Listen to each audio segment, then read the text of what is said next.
What's up, boys and girls? Winter's almost here, and we've done a few changes to the Honda. We got some new winter tires onto it, and this thing is racking up a pile of kilometers. It's been a while since I've done a video onto it, but we've actually encountered our very first problem engine wise with this car since we've had it, other than the turbo solenoid. And it wasn't the turbo solenoid, it was just a wire going to the turbo solenoid. So what we have is an emission system problem, and it's got our engine light on. And these cars, when the engine light is on, the electric start, or sorry, not the electric start, but the remote start does not work. The car just starts and shuts off and won't warm itself up. So what I've done so far is we put it on the hoist, and I've pulled the evaporative canister off the underneath of it, and did not notice any leaks or any problems there. So next thing I'm going to do is I'm going to plug my scan tool in and show you the code that we're getting here for this problem. Alright, we are plugged in. We'll just do a simple OBD2 scan, that should be fine.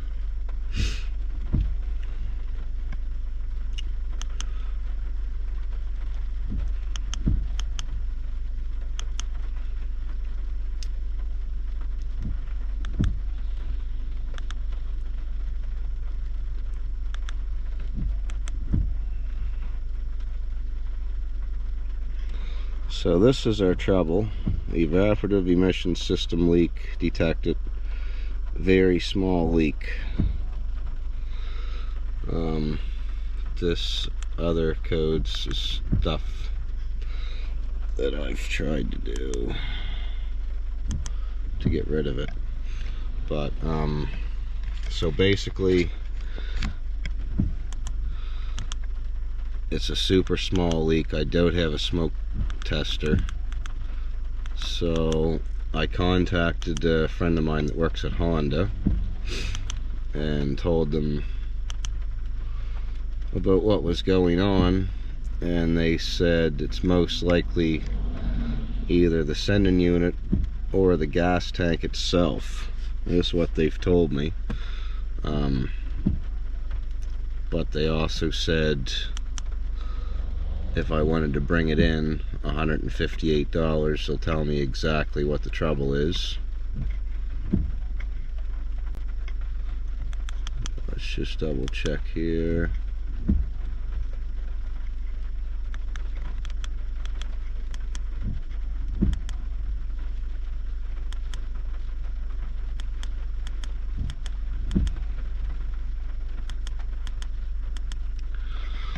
So yeah, what I did when I had the Evap canister apart, I thought it might have been the valve acting up, so I stuck the valve open.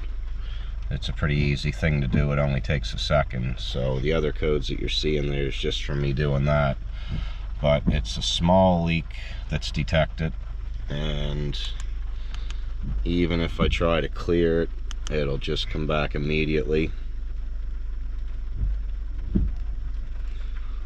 So in order to get rid of it, it's either going to need new parts or find out where this little leak is and try to somehow seal it with maybe a silicone or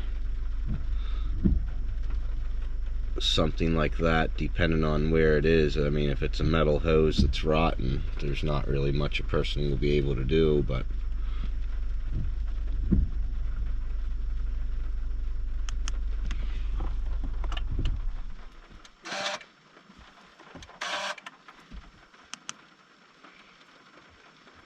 what I may end up doing is just going to a junkyard and get a complete tank and everything off of another vehicle and just switch it all. But at this point, I mean, this car has 356,947 kilometers. So this thing has treated us very well for it to have its first engine light and engine problem right now. And it's not even really a problem. The car still drives fine and everything. It's just now that winter's setting in, it's nice to be able to start the car and warm it up from the house before you get into it to drive it. So yeah, I don't know if any of you guys have dealt with this. Usually I do videos on how to fix things, but right now we haven't gotten to the bottom of this to get it fixed, so I can't actually tell you what the problem is. But yeah, evaporative system small leak detected.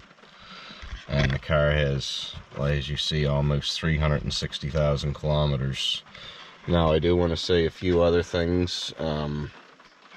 We drilled the doors so the water seals leak doesn't fill the door with fluid.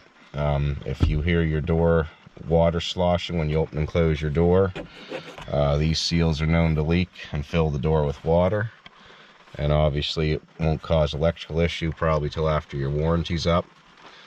The headlights, if you guys seen my video with the aftermarket headlights we put in, they're still holding up great. They're still super bright. The new shocks in the back are riding awesome still, no complaints. But do not put cheap wheel bearings in these cars. Always buy the premium or the better quality front wheel bearing, because we have to put another bearing in this car already.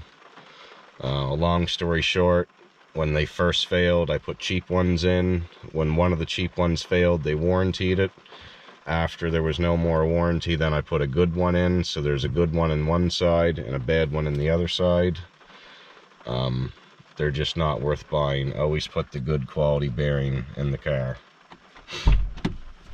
So thanks for watching, guys. Please subscribe, and hopefully we'll get to the bottom of this and get it figured out, and I'll make a new video and show you what we did to fix it.